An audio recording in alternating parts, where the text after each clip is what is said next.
For once again, my wakwaba kesiye at the bar Pinax TV. So, Sabra Menoka said the person who has found himself in the hot soup is this man you see the picture on the screen. Kennedy Agyapong, who happens to be the member of parliament for Asin Central. This is a very serious issue. If you're a fan of Agyapong, you need to have him in prayers because this is no joke at all. Remember, the media in Ghana, they've come together as one and they are escalating this issue. Menoka say this issue has reached the desk of the US government. This is very serious. This is very serious because the implications if the US should respond to the demands of this media group and the media itself in Ghana is going to be very devastating for Agyapong. Me chairman and party say US the crack of more music in Japan IABB na dia wa ye no you won't semana say or threaten so be kun bi na the end of the day say US for etimi respond this in Japan in some year respond there na almost sanction na ebe ha ne pa in terms of ni business na kwani aba ni niam bebre. Let us see how all of this ones plays out. But me no ka say ni breaking news abeka yensa right here on the desk of Pinax TV. A patcher say a Ghanaian civil society group from Alliance for Social Security and Public Accountability, short here from ASEP ASEPA. Menoka so much letter amu petition the government of the United States through its embassy here in Ghana to impose visa sanctions on Kennedy Agyapong for threatening the life of a journalist. Remember, in multimedia hot suits and as you almost in Agyapong, they imposed there and as almost sure Eka say the copy of the letter will be sent to many places, including Association of Journalists at Washington, including US YY Peacekeeping, including Media Foundation for Nkofebebre. I don't know US. They are petitioning all of this group, especially in the US, for them to respond because regardless, US is a huge economy. If they should respond, I don't think Ghana can do anything about it because remember, in terms of economy, we are not that good. We are not in dream, even though we are sovereign and an independent nation. Now, Menoka say no, in some Japan ka no, akoyi neka ama Menoka say letter 10 na ASEPA no the full meaning of ASEPA no, say na mdi kan Alliance for Social Security and Public Accountability. Alliance for Social Security and Public Accountability. In a minute, I'll be putting something on the screens. This is the petition that ASEPA is pleading the US government. In a minute, no, we'll be putting on the screen. You read this, at the end of the day, you will know. Say, we are anti-Ken or for Ken. We are saying it as it is. We think we have all the moral rights, and I say, say a bremo because service first, not anybody first. Now, as you can see here, I highlight the session. Okay, you can highlight it, but I'll see read ASEPA's full petition below. Alliance for Social Security and Public Accountability, the US Department, maybe I'm the US Department of State, and also CO US Embassy and a care of US Embassy in Ghana, which means it's normally called Alliance for Social Security and Equity and Public Accountability. No, which means Assembly Free ASEPA, which is Alliance for Social Security and Public Accountability, in short ASEPA. Now, they call the United States and the US Department of State, but then they are sending it through the US Embassy here in Ghana into my care of. Now, Ocean Seme Wahasia is dated 15th July, that is today. Petition to invoke visa sanctions pursuant to Section 212 of the U.S. Immigration and Nationality Act against Kennedy Agyapong for endangering the lives of journalists in Ghana. 1. The Alliance for Social Security and Equity and Public Accountability (ASEPA) is an accredited civil society organization in Ghana pursuing matters of public accountability and human rights. 2. This petition is to invoke sanctions of the United States government against a member of parliament in Ghana who has continuously put the lives of innocent journalists in Ghana at risk, with one casualty already recorded and several others falling victims to his constant abuse and threats of harm against journalists. 3. The United States government has also taken key interest in the safety of journalists across the world and has always shown strict opposition and in some instances imposed sanctions on governments and individuals who have directly or indirectly been involved in attacks or threats against journalists across the world. 4. On one of such instances is the actions the U.S. government took in the murder of Saudi Arabian journalist Jamal Khashoggi, Khashoggi Mofanche news we share power CNN Jamal Khashoggi of course Saudi Arabia killing in 2018. Yes, the US government conducted an investigation and have recently, under the Biden Harris administration, issued a new visa restriction policy pursuant to section 212 of the US Immigration National Act, dubbed the Khashoggi ban, which allows the US Department of State to impose visa restrictions on individuals or members of foreign governments believed to be directly involved in the suppressed harassment, surveillance, threatening, or causing of harm to journalists.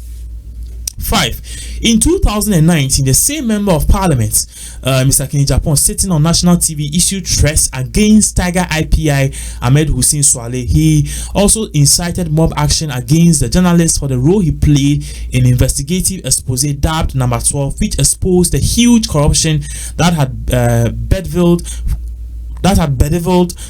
football administration in Ghana. A few weeks later, the journalist was assassinated in cold blood, and to date, no one has been arrested. Number 6. Mr. Agyapong, after this incident, did not back down on his threats against journalists. Rather, he has emboldened by the inaction of government and security agencies to arrest and prosecute him for endangering the life of Ahmed Hussein Swaleh, to issue more morbid threats against journalists in the country. Barely a week ago, this same Agyapong, who acts as the chairman of the Parliament's Defense and Interior Committee, went on live TV to issue another reckless threat against a journalist who works with Multimedia Limited, a media group in Ghana, who runs Joy FM as one of its subsidiaries, for appearing and testifying before a committee inquiry set up by the president to investigate the murder of a civil activist in Ejura, a rural community in Accra. 8. The threat issued by Mr. Agyapong was quite similar to the threat he issued against Ahmed Hussein Swaleh in 2019 to leading to his eventual assassination. And so the media house of the journalist has taken steps to protect the journalist from any form of attack by reporting the matter to the police in the region where the journalist is based, and copied several other entities locally and internationally. A copy of the complaints will be attached here into your attention. 9.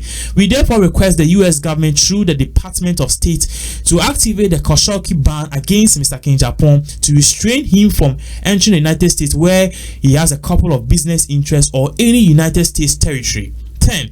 We also want the United States government to extend the Khashoggi ban to the government of Ghana and all of its officials until such a time when the government resolves the murder of Ahmed Hussein Swaleh, arrest the culprits, prosecute them. Some sanctions should apply to the Parliament of Ghana and its officials if the Parliament fails to remove Agyapong as the chairman of the Defense and Interior Committee of Parliament. 11.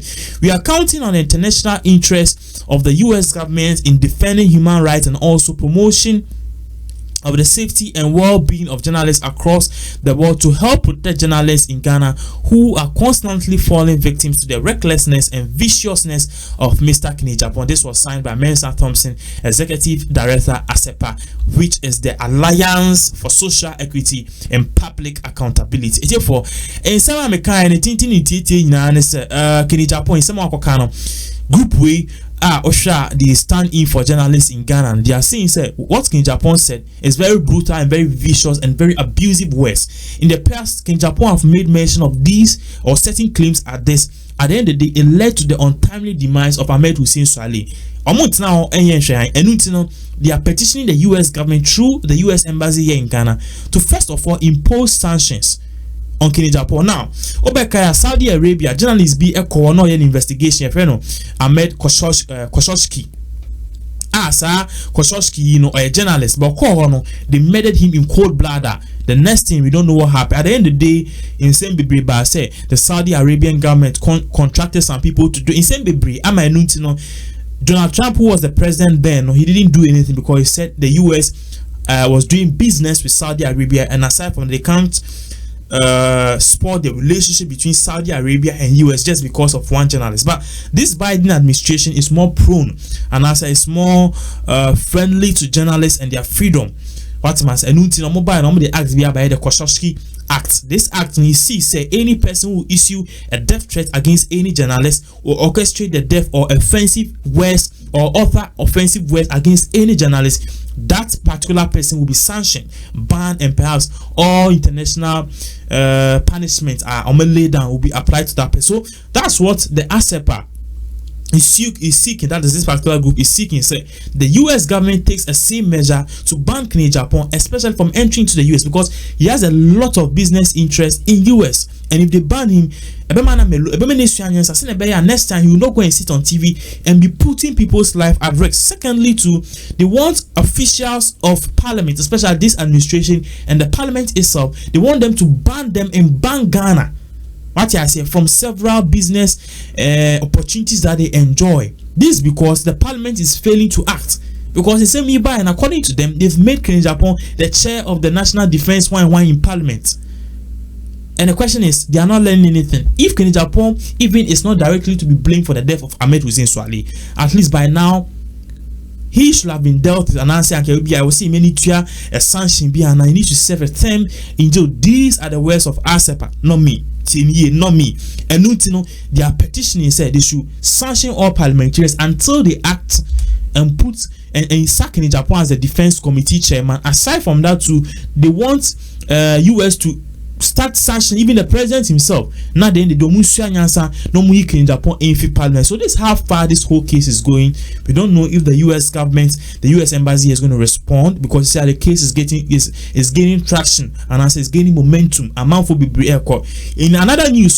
There's been a petition ongoing. Hundreds and thousands of people are signed a petition saying yes, sack Agyapong as the chairman of the Defense and Interior Committee in Parliament. To give you more updates into all of these things at air course. But if you are a fan of Agyapong, if you are saying a prayer, say a prayer for him, because this doesn't look good at all.